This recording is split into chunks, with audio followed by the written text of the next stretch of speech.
सबैलाई जय मसीह। भौतिक रूपमा र अनलाइनमा सहभागी हुनुभएका सम्पूर्ण ख्रिस्तीय जनहरूमा सबैलाई जय मसीह। र प्रभुले यो परिस्थिति अवस्थामा पनि सम्हालिराख्नु भएको छ, उहाँको उपस्थितिमा राखिराख्नु भएको छ।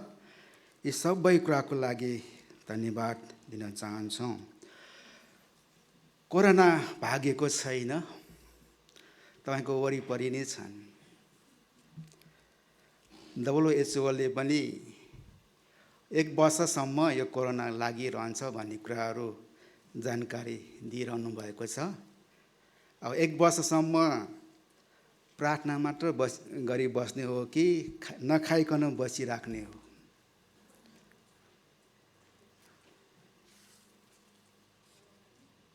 प्रभुले हामीलाई सबै परिस्थिति अवस्थामा उहाँले हामीलाई सम्हालिराख्नु भएको छ, उहाँको सुरक्षामा नि हामीलाई राखिराख्नु भएको छ।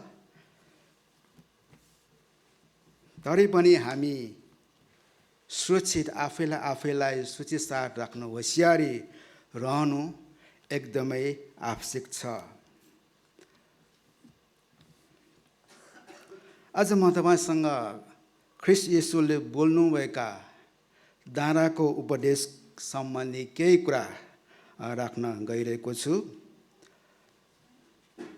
यो दाराको उपदेशलाई धेरै मान्छेले, धेरैसो क्रिस्चियनहरूले चाहिँ एउटा सुनौलो नियम अथवा सुनौलो शिक्षा भनेर पनि भन्ने गरिएको छ। गोल्डन रुल भनेर यहाँ व्यक्त गरिएको छ। यो खण्डमा मत्ती 5 अध्यायको 1 पददेखि 12 पदसम्म म पढ्न चाहन्छु। यस खण्डबाट 1-2वटा कुराहरू म तपाईँसँग राख्न गइरहेको छु। दाराको उपदेश भनेर यहाँ दिएको छ। भिडलाई देखेर उहाँ दारामा उक्लनु भयो र उहाँ बस्नु भएपछि चेलाहरू उहाँ कहाँ आए। उहाँले मुख खोल्नुभयो र तिनीहरूलाई शिक्षा दिन लाग्नुभयो। धन्य आत्मामा दीन हुनेहरू, किनभने स्वर्गको राज्य तिनीहरूको हो। धन्य शोक गर्नेहरू, किनभने तिनीहरूले सान्त्वना पाउनेछन्। धन्य नम्रहरू, किनभने तिनीहरूले पृथ्वीको अधिकार पाउनेछन्। धन्य धार्मिकताको निम्ति भकाउने र तिर्खाउनेहरू, किनभने तिनीहरू तृप्त हुनेछन्। धन्य दयावानहरू, किनभने तिनीहरूले दया पाउनेछन्। धन्य शुद्ध हृदय हुनेहरू, किनभने तिनीहरूले परमेश्वरलाई देख्नेछन्। धन्य मेलमिलाप गराउनेहरू, किनभने तिनीहरू परमेश्वरका छोरा कहलाइनेछन्।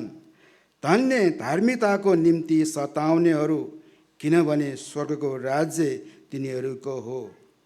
धन्य हौ तिमीहरू जब मानिसहरूले मेरो खातिर तिमीहरूको निन्दा गर्नेछन् र सताउनेछन् र झुटा बोलेर तिनीहरूका विरोधमा सब किसिमका खराब कुरा भन्नेछन्। तब रमाऊ र अत्यन्त खुसी हो, किनभने स्वर्गमा तिमीहरूको इनाम ठुलो हुनेछ। किनभने यसरी नै तिमीहरूभन्दा अघिका अगमवक्ताहरूलाई तिनीहरूले सताएका थिए। आमेन। यस वचन पढाइमा परमेश्वरले आशिष दिउन्। यो ख्रीष्ट येशूले दिनुभएको र हामी यो संसारमा रहेका हरेकलाई यो एउटा शिक्षा, सुनौलो शिक्षा, गोल्डन रुल भनेर चाहिँ भनिएको छ। यो चाहिँ क्रिस्चियनहरूको लागि मात्र, चर्चमा जान्नेहरूको लागि मात्र नभइकन सारा संसारका मानिसहरूको निम्ति यो गोल्डन शिक्षा हो, यो सुनौलो शिक्षा हो। सारा मानिसहरूले यो ख्रीष्ट येशूले दिनुभएको शिक्षालाई पछ्याएका छन्। क्रिस्चियन मत मान्ने होस् या नमान्ने होस्, विभिन्न धर्ममा आस्था राख्ने व्यक्ति किन नहुन्, विभिन्न राजनीतिक रूपमा लाग्ने व्यक्ति किन नहुन्, आफ्नो तरिकाले यो शिक्षालाई मान्दै आइरहेको छ, पछ्याउँदै आइरहेको कुरा हामी देख्दछौँ। कतिले आफ्नो यो शिक्षालाई आफ्नो सिद्धान्त बनाएर अघि बढेको कुराहरू पनि हामी देखिरहेका छौँ। यही शिक्षाको आधारमा संसारमा विभिन्न किसिमको सामाजिक सेवा, एकले दोस्रालाई सेवा गर्नुपर्छ, सेवा पुर्याउनुपर्छ भन्ने कुरा सामाजिक सङ्घ संस्थाहरू सुरुवात गरिरहेका छन्।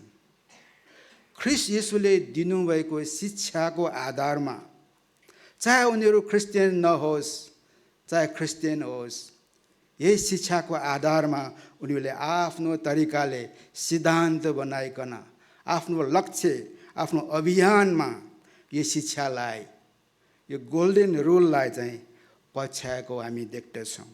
यसै कारण सारा संसारका मानिसहरूले पनि यही शिक्षालाई अनुसरण गरेको छ।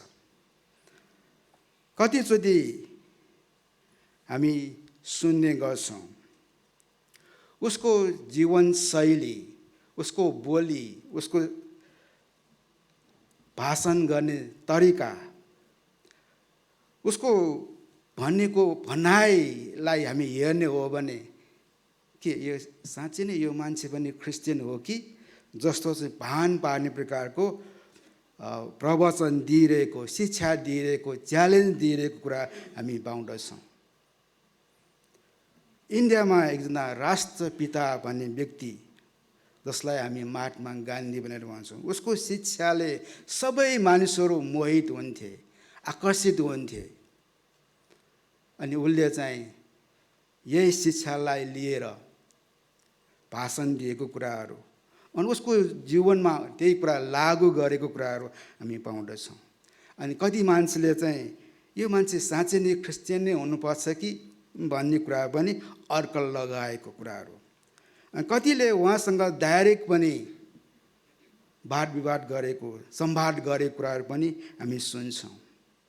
तपाईँले यतिका शिक्षा दिनुहुन्छ, बाइबलको शिक्षा दिनुहुन्छ, किन तपाईँ क्रिस्चियन हुनु भएन त? अनि उसको भनाइ चाहिँ यस्तो किसिमको पनि हामी सुन्छौँ, म येशूलाई मान्छु, बाइबललाई पनि मान्छु, परमेश्वरलाई पनि मान्छु, तर यही क्रिस्चियन भनाउँदाहरूको जीवन देखेर मलाई घृणा लाग्छ। कति अचम्मको कुरा छ। केही वर्ष अगाडि प्रधानमन्त्री मोदीले पनि ख्रीष्ट येशूले दिनुभएको शिक्षालाई सदुपयोग गरे। येशू ख्रीष्टले 12 जना चेलालाई खुट्टा धुनुभएको कुरा उसको आफ्नो प्र्याक्टिकल लाइफमा उसले गरेर देखाए। एकदमै राम्रो शिक्षा हो भनिकन, यो पालन गर्नुपर्छ भनिकन उनीले चाहिँ इन्डियाको प्रधानमन्त्री मोदीले पनि यसलाई प्रस्तुत गरेको कुरा हामी थाहा गर्न सक्छौँ। अरू राजनैतिक पार्टीका मानिसहरूले पनि, अरू विभिन्न उच्च ओहदाका मानिसहरूले पनि ख्रीष्ट येशूले दिनुभएको शिक्षालाई व्यक्त गरेको हामी देख्दछौँ, चाहे उनीहरू क्रिस्चियन होस् चाहे नहोस्, तर उनीहरूले यस शिक्षालाई पालन गरेको कुरा हामी देख्दछौँ। अनि यहाँ एउटा 2 पदमा एउटा शब्द यहाँ दिएको छ, उहाँले मुख खोल्नुभयो र तिनीहरूलाई शिक्षा दिन लाग्नुभयो। सृष्टिकालदेखि नै परमेश्वरले हुकुम गर्नुभएको, आदेश दिनुभएको यो सारा ब्रह्माण्ड सृष्टि सृजिएका कुराहरू हामी देख्दछौँ। जब उहाँले बोल्नुभयो यी सृजिए भन्ने कुराहरू यहाँ दिएको छ, अनि उहाँले हुकुम गरेका कुराहरू यी सबै कुरा असल राम्रो लाग्यो भनेर ख्रीष्ट येशूले परमेश्वरले भन्नुभएको कुराहरू हामी पुरानो नियममा उत्पत्तिको उसमा चाहिँ हामी पाउँदछौँ। 1 अध्यायमा जे जति उहाँले हुकुम गर्नुभयो ती कुरा सबै सृजिए, अनि उहाँले हेर्नुभयो यी सबै कुरा असल। तर अहिले त्यो असल चिजलाई हामी पाउनलाई धेरै गाह्रो पनि छन्। तर ख्रीष्ट येशूले पनि यो कुरा बोल्नुभयो, उहाँले मुख खोल्नुभयो र शिक्षा दिन लाग्नुभयो, अनि त्यहाँका मानिसहरूले यो कुरालाई, यो शिक्षालाई आफ्नो बनाएर यो पालन गरेको कुराहरू पनि हामी देख्दैछौँ। यहाँ 3 पदमा एउटा शब्द चलाएको छ, मलाई अचम्म लागिरहेको छ यो शब्दले। धन्य आत्मामा दीन हुनेहरू, किनभने स्वर्गको राज्य तिनीहरूको हो। आत्मामा दीन हुनेहरू, मैले केही समय अगाडि धन्य शब्दलाई अलिकति व्याख्या गरेको थिएँ। बाइबलमा धन्य शब्द धेरै ठाउँमा उल्लेख गरिएको छ। 120 भन्दा पनि बढी ठाउँमा चाहिँ धन्य शब्द चलाएको छ। धन्य भनेको चाहिँ इङ्ग्लिसमा हेर्ने हो भने ब्लेसेड, आशिषित व्यक्ति, आशिषको मूल स्रोत, आशिष दिने व्यक्ति भनेर यहाँ दिएको छ। परमेश्वरले हामीलाई प्रशस्ततामा दोहोऱ्याउनको निम्ति, अगुवाई गर्नको निम्ति, आशिषमा जीवन जिउनको निम्ति उहाँले यो कुरा दिनुभएको हो। हामी सबैजना, परमेश्वरले हामीलाई भन्नुहुन्छ तिमीहरू धन्यका हौ, तिमीहरू आशिषित व्यक्ति हौ भनिकन उहाँले बोल्नु भएको छ। धन्य शब्द चाहिँ आशिषित, आशिषको मूल स्रोत, आशिष दिने व्यक्ति। जसरी अब्राहमलाई आशिषको मूलको रूपमा, स्रोतको रूपमा व्याख्या गरेको छ। जसबाट तिमीले अरू मानिसहरूलाई, सबै जातिका मानिसहरूलाई आशिष दिनेछौ। आशिष दिने व्यक्ति प्रभुले पनि तपाईँ र मलाई आशिष दिनको निम्ति, प्रशस्ततामा दोहोऱ्याउनको निम्ति, पोखिने गरी नै उहाँले हामीलाई आशिष दिनुहुन्छ। यो दशैंको समयमा हामी एउटा साथीहरू मिलेर हामी प्रार्थनाको लागि हामी गएका थियौँ छैमले भन्ने ठाउँमा। अनि साथीहरू त्यहाँ पुगेपछि त्यहाँ फलफुलको बोटहरू थुप्रै थियो। अनि साथीलाई रियाल चुकाउनु भयो। यो खान पाए त कस्तो राम्रो, यो त खान पाए त राम्रो होला नि भन्ने कुरा इच्छा जाग्यो। मैले त के पनि भनिनँ। एकजना साथीले यो त खान पाए त राम्रो नि भन्ने कुराहरू भन्नुभयो। अनि त्यसपछि कुराकानी, प्रार्थना यताउता सबै सकिसकेपछि यो तपाईँहरूकै लागि नै हो भनेर हामी 4 जना गएका थियौँ। 4 जनालाई एउटा झोलामा भरिभरि नै फलफुलहरू राखेर दिएर पठाइदियो। साथीले यो त खान पाए पुग्छ कि भन्ने कुराहरू एउटा इच्छा जागेको थियो। तर यो त मात्र होइन, उसले खाएर पनि 3-4वटा खाएर पनि घरको लागि पनि प्रशस्त हुने गरी पायो। हामी 4 जनाले प्रशस्त फलफुल बोकेर आयौँ। परमेश्वरले पनि प्रशस्त आशिष हामीलाई दिन चाहनुहुन्छ। कतिचोटि हामी चाहिँ सीमितपना खोजिरहेका हुन्छौँ। मलाई यति भए पुग्छ, यति भए मलाई पुग्छ भनेर भन्ने गर्छौँ। तर परमेश्वरले पोखिने गरी नै आशिष दिने व्यक्ति उहाँ हुनुहुन्छ। परमेश्वर आशिषको स्रोत हुनुहुन्छ। त्यो आशिषको स्रोत अब तपाईँलाई परमेश्वरले बनाउन चाहनुहुन्छ। मलाई अचम्म लागेको यहाँ एउटा शब्द छ, दीन हुनेहरू। धन्य आत्मामा दीन हुनेहरू। यो दीन भनेको चाहिँ दीन देह भन्न खोजेको होइन। दीन अलि उच्चारण गर्दाखेरि अलि अप्ठ्यारो छ, उसै जस्तो देखिन्छ। यो दीन भनेको चाहिँ गरिब, निमुखा, दयनीय अवस्थामा, एकदमै अचेत अवस्थामा, गाह्रोपनमा जिराखेको अवस्था हो। दीन हुनु भनेको चाहिँ गरिब, निमुखा, दयनीय अवस्थामा जीवन जिउनु। परमेश्वरले हामीलाई यो गरिबी अवस्थामा नै हामी जीवन जिउनलाई, यो क्रिस्चियन जीवन जिउन दिनुभएको हो त। परमेश्वरको राज्यमा पस्नको निम्ति हामी दीन हुनै पर्ने, गरिबी हुनै पर्ने, दुखित हुनै पर्ने, निमुखा भएर एकदमै असहाय भएर हामी चाहिँ जीवन जिउनु पर्ने हो त? कारण के त? क्रिस्चियनहरूले किन दुखित भएर जीवन जिउनु पर्ने? मलाई यो त प्रश्न लागेको म तपाईँसँग मैले राखेको। 3 पदमा धन्य आत्मामा दीन हुनेहरू। हामी गरिबी भएर बस्नको लागि परमेश्वरले हामीलाई बोलाउनु भयो होइन। यो एउटा ख्रीष्ट येशूमा हामीले विश्वास गरिसकेपछि, ख्रीष्ट येशूमा जीवन जिसकेपछि हामीले मूल्य चुकाउनु पर्ने कुराहरू हो। यो चाहिँ दीन भन्नु खोज्नु भएको चाहिँ ख्रीष्ट येशूमा विश्वासको निम्ति, ख्रीष्ट येशूको आज्ञाकारीको निम्ति, ख्रीष्ट येशूको महान योजनाको निम्ति हामीले मूल्य चुकाउनु पर्ने कुरा हो।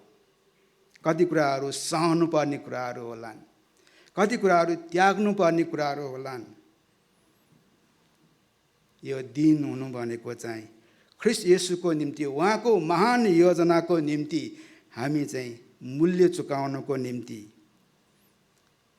यो मण्डलीको इतिहासलाई हामीले हेर्ने हो भने हाम्रो अग्रजनहरूले चाहिँ धेरै मूल्य चुकाउनु भएको छ, जसको कारणले यहाँसम्म हामी पुग्न सक्यौँ।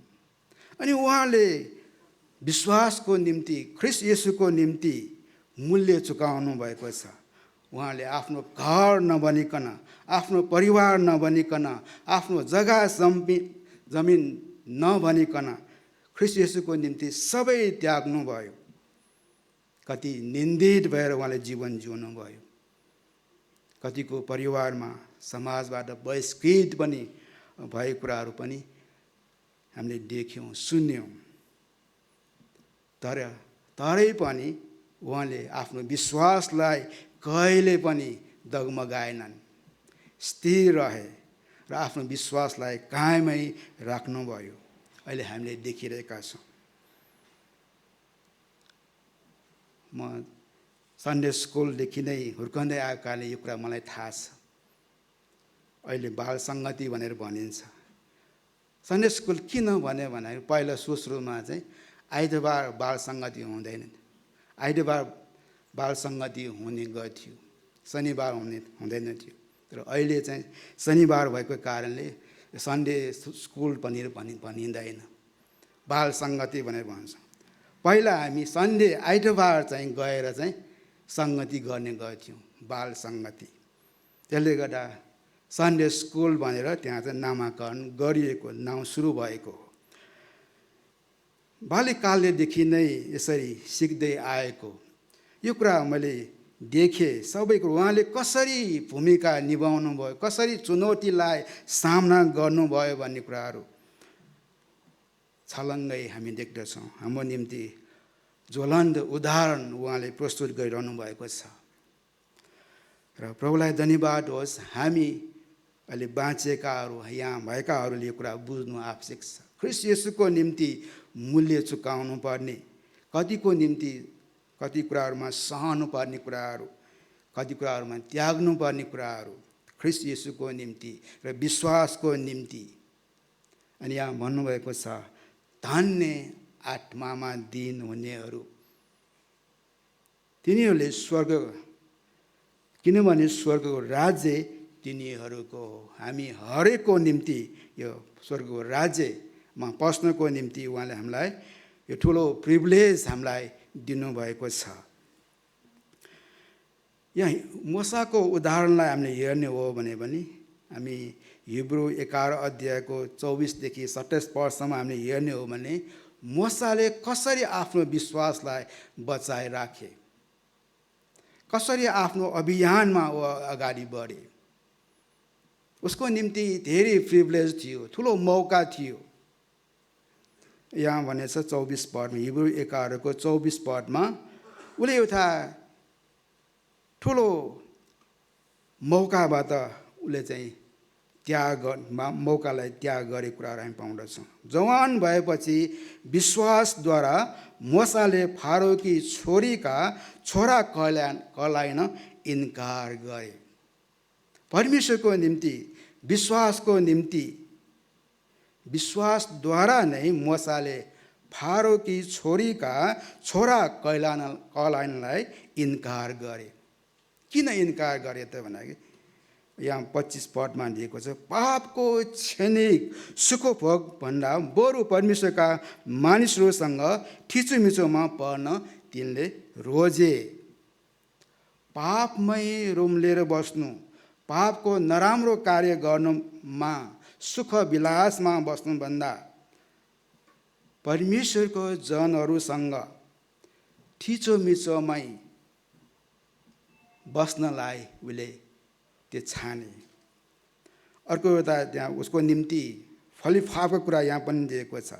मिश्र देशको धन सम्पत्ति भन्दा ख्रिस्टको निम्ति निन्दित हुन तिनले मूल्यवान सम्पत्ति ठाने। कति अचम्मको कुरा छ। ख्रिस्टको निम्ति मूल्यवान सम्पत्ति सम्झे। धन मिश्र देशको एकदमै अब राजाको घरानामा के कति छ र त्यहाँ चाहिँ सबै कुरा त्यहाँ पाउँ। धन सम्पत्ति उसको निम्ति प्रशस्त थिए, तर ख्रिस्टको निम्ति निन्दित हुन तिनले मूल्यवान सम्पत्ति ठाने, किनभने तिनले आफ्नो दृष्टि इनामतिर लागेका थिए।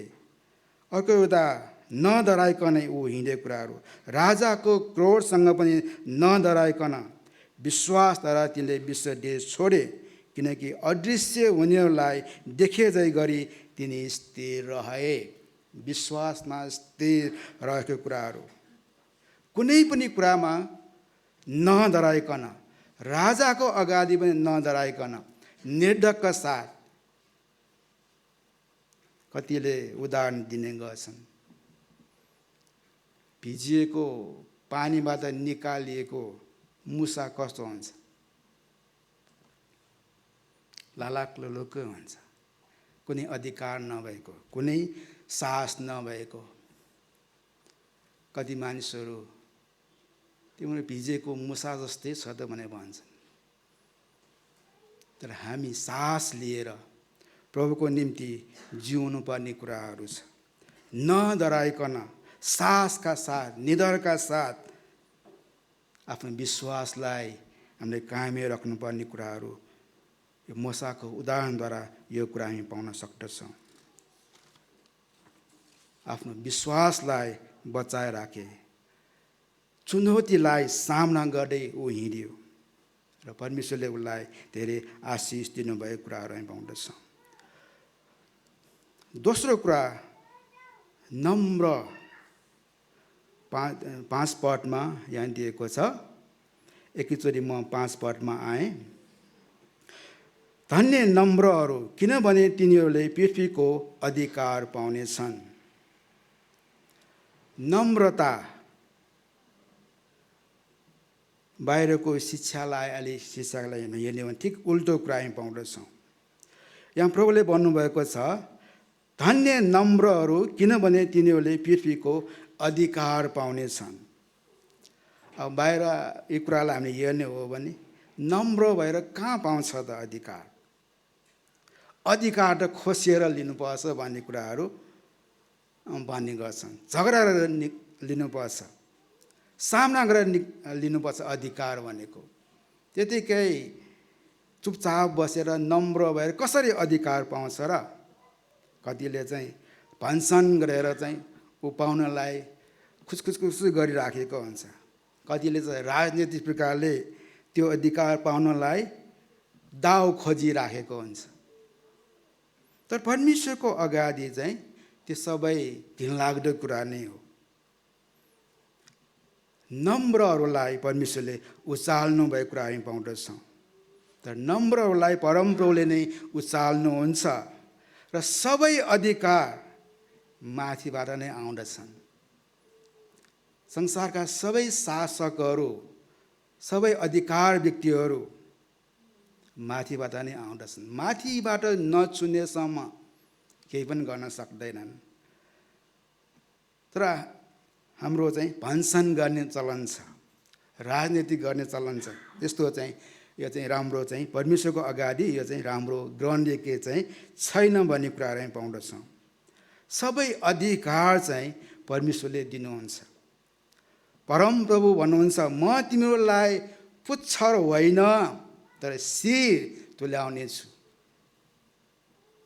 अरूको लहलैमा हिँड्ने, अरूको पुच्छर भएर हिँड्ने, अरूले जे भन्यो त्यतैमा हिँड्ने हामी होइनौँ। परमेश्वरले अरूको लहलैमा हिँड्नको लागि हामीलाई बोलाउनु भयो होइन। सारा अधिकार तपाईँ र मलाई उहाँले दिइसक्नु भएको छ।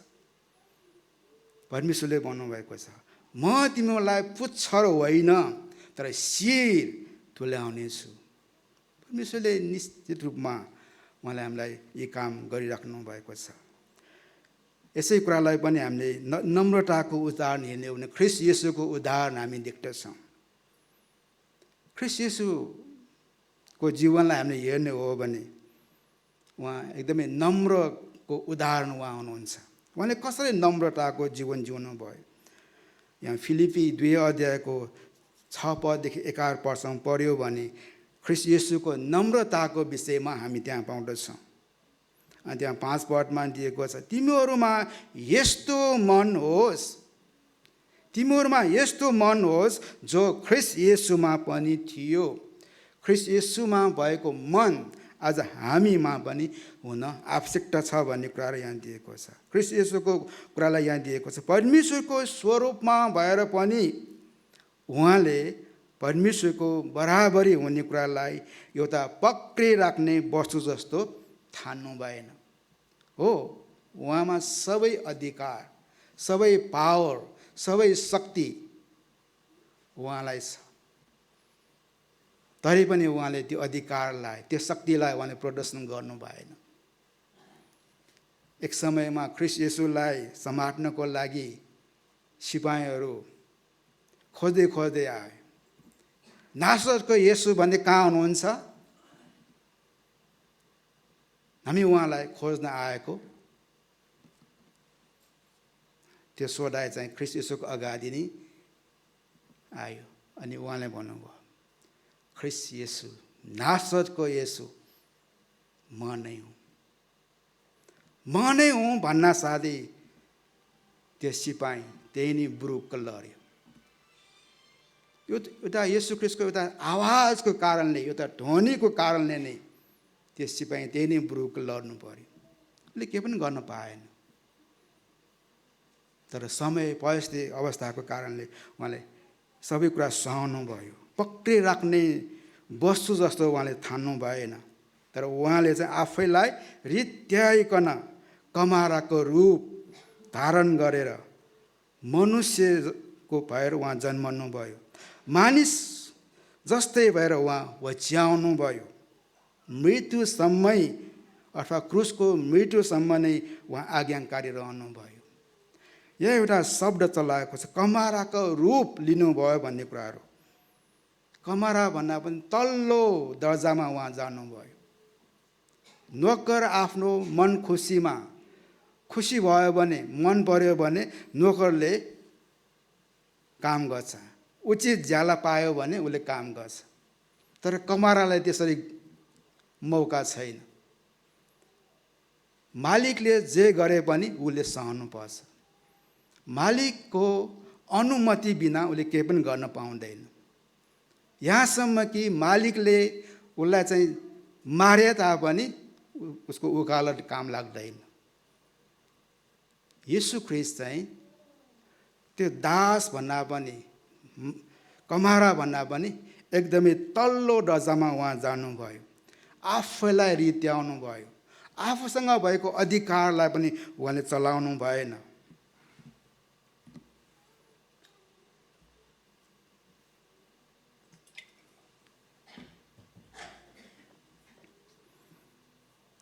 नम्रताको उदाहरण प्रभुले यहाँ प्रस्तुत गर्नुभएको छ। उहाँले नम्रताको कारणले नै उहाँले सबै कुरा पुरा गर्नुभयो। परमेश्वरमा जुन उहाँले अभियान, मिसन लिएर उहाँ आउनुभयो त्यो उहाँले पुरा गर्नुभयो।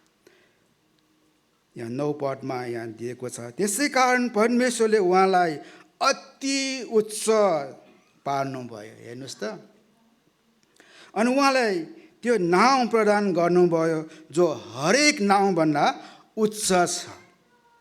संसारमा भएका धेरै नाउँ प्रख्यात नाउँहरू छन्, ठुल्ठुला व्यक्तिहरूको नाउँ हामी देख्दछौँ, तर सबै नाउँभन्दा उच्च ख्रीष्ट येशू हुनुहुन्छ। उहाँलाई उच्च पार्नुभयो, परमेश्वरको दाहिने हाततिर उहाँ रहनुभयो। परमेश्वरको महिमाको निम्ति सबै प्राणीले उहाँलाई प्रभु भनिकन स्वीकार गर्नुपर्ने कुराहरू पनि यहाँ उल्लेख गरिएको छ। स्वर्गमा, पृथ्वीमाथि र पृथ्वी मुनि भएको हरेक प्राणीले येशू ख्रीष्टको नाउँमा घुँडा टेक्नुपर्छ भन्ने कुराहरू।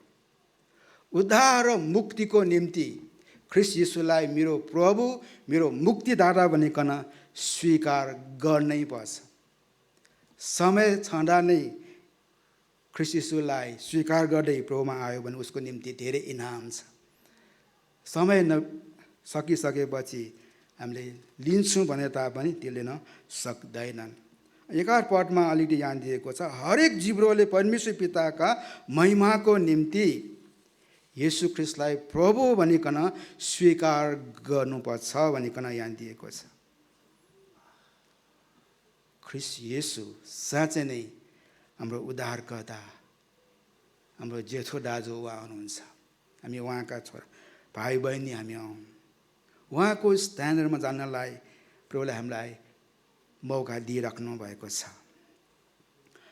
यहाँ 4 पद र 7 पदलाई अलिकति हामी हेर्नेछौँ। 4 पदमा यहाँ दिएको छ,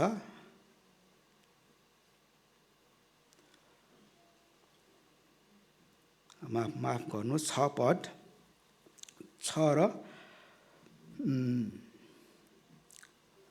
10 पद रहेछ। धन्य धार्मिकताको निम्ति भोकाउने र तिर्खाउनेहरू भने यहाँ दिएको छ। अनि 10 पदमा यहाँ धन्य धार्मिकताको निम्ति सताइनेहरू, किनभने स्वर्गको राज्य तिनीहरूको हो। एउटा तृष्णाका कुराहरू 6 पदमा दिएको छ भने यहाँ 10 पदमा चाहिँ ख्रीष्ट येशूको निम्ति सताइनेहरू भनेर यहाँ उल्लेख गरिएको छ। हाम्रो इच्छा, चाहना, उद्देश्य के को निम्ति भन्दाखेरि धार्मिकताको निम्ति भनेर यहाँ दिएको छ। धर्म र धार्मिकता डिफ्रेन्ट कुरा, फरक कुरा हो। धर्म भनेको आफूले गर्नुपर्ने रीतिथितिका कुराहरू, आफ्नो दैनिक कार्य गर्नुपर्ने काम हो धर्म भनेको। एउटा तिर्खाएको व्यक्तिलाई 1 गिलासमा पानी राखेर ल खानुहोस् भनेर सम्मानका साथ दिनु, त्यो पनि धर्मको कुरा हो। तर धार्मिकता चाहिँ त्यो होइन। धार्मिकता चाहिँ ख्रीष्ट येशूमा हामीले पाउने कुराहरू, एकदमै राम्रो, परमेश्वरको मन पर्दो, परमेश्वरले चाहनु भएको जीवन जिउनु, त्यो चाहिँ धार्मिकता हो। हामीले एउटा बाइबलको कोट हामीले गरिदिएका छौँ, धार्मिकताले राष्ट्रलाई उचाल्छ, अरू कुराले होइन। धार्मिकताले राष्ट्रलाई उचाल्छ। अब धार्मिकताको निम्ति हामी चाहिँ सहने व्यक्ति पनि हुनुपर्ने कुराहरू छ। कति कुराहरू हामीले मूल्य चुकाउनु पर्ने कुराहरू पनि छन्। तर प्रभुले यी सबै कुरामा उहाँले हामीलाई साथ दिनुभएको छ। पाप, अधर्म, जान मारेर जेल जानु त्यो त स्वाभाविकै कुरा हो। तर असल गरेर, राम्रो गरेर, धार्मिकतामा पोक्त भएर ख्रीष्टको निम्ति जिउनु, उसले सतावट खानु चाहिँ यो एउटा सौभाग्य कुरा हो, एउटा मौका हो। ख्रीष्ट येशूको निम्ति सतावटमा जिउनु चाहिँ हाम्रो निम्ति मौका हो। सही काम गरेर, असल काम गरेर, ख्रीष्टको महिमाको कार्य गरेर हामी जेल जानु छ भने त्यो एकदमै राम्रो कुरा हो। त्यसमा परमेश्वरको महिमा हुँदछ। धन्य धार्मिकताको निम्ति सताइनेहरू, किनभने तिनीहरूले चाहिँ परमेश्वरको राज्य, स्वर्गको राज्य तिनीहरूको हो भनिकन यहाँ प्रभुले भन्नुभएको छ। अनि 11 पदमा पनि यहाँ यसरी दिएको छ, धन्य हौ तिमीहरू जब मानिसहरूले मेरो खातिर तिमीहरूको निन्दा गर्नेछन् र सताउनेछन्, झुटो कुरा बोलेर तिनीहरूका विरोधमा सब किसिमका खराब कुराहरू भन्नेछन्।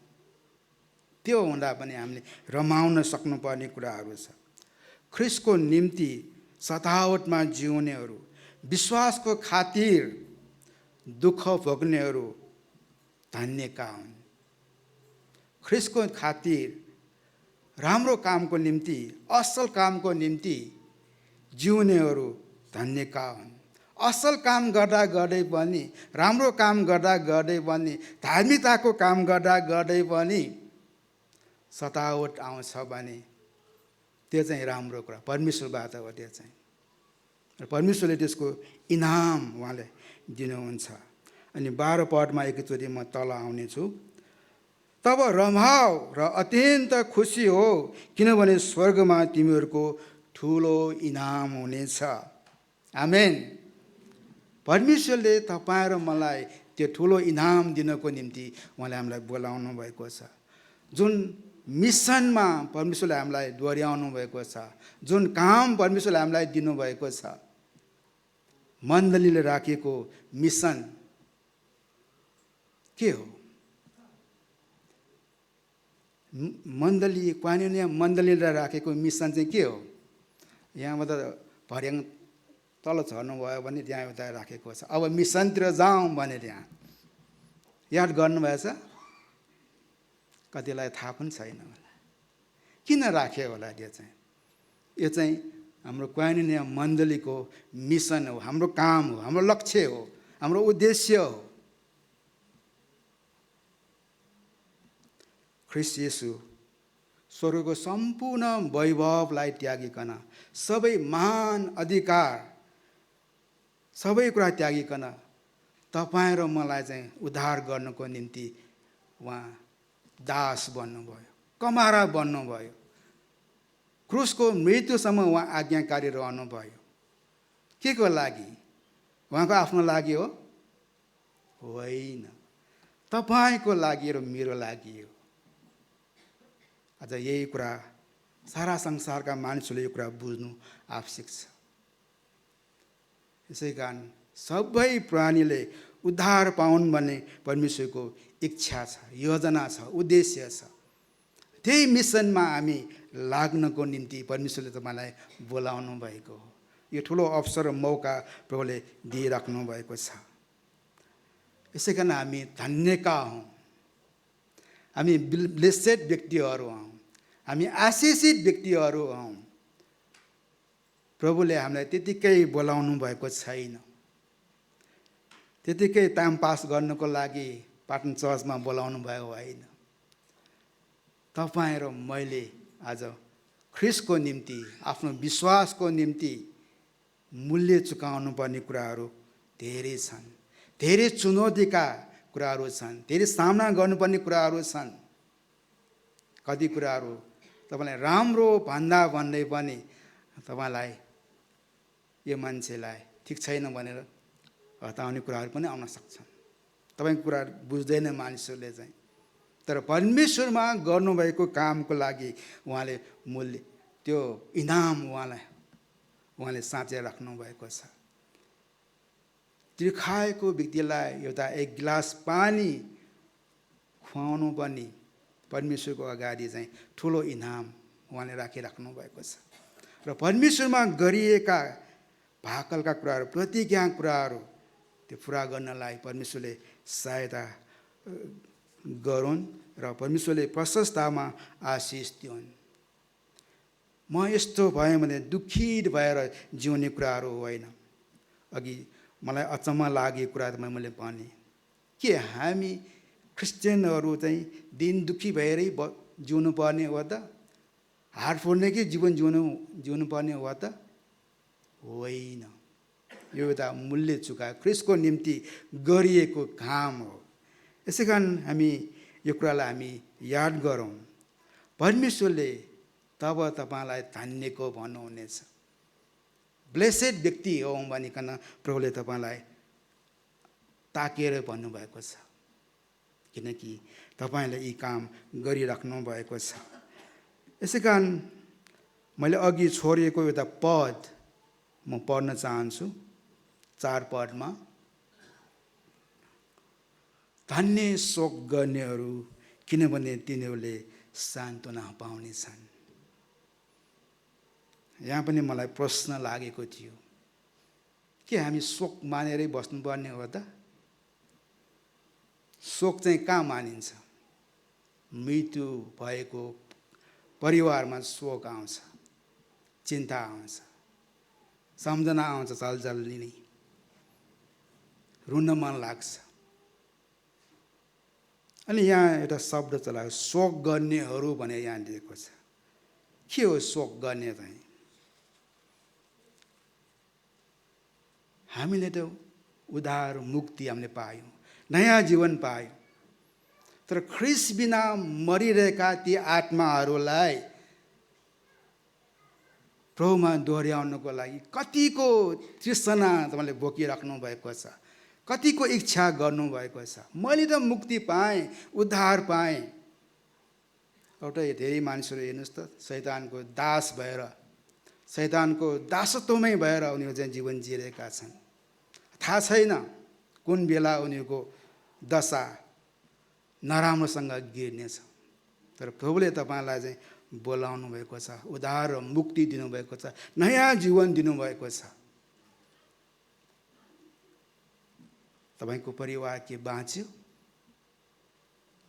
तपाईँको छरछिमेकी के बाँच्यो? तपाईँको साथीहरू के बाँचेको छ? त्यसको निम्ति शोक गर्ने भनेको इच्छा जाहेर गर्ने हो, प्रार्थना गर्ने हो त्यसको निम्ति चाहिँ। यसै कारण अरूको निम्ति शोक गर्नेहरू, किनभने तिनीहरूले सान्त्वना पाउनेछन्। सान्त्वना दिने परमेश्वर नै हुनुहुन्छ। हाम्रो एउटा मुखको एउटा शब्दले पुग्दैन कति अवस्थामा चाहिँ।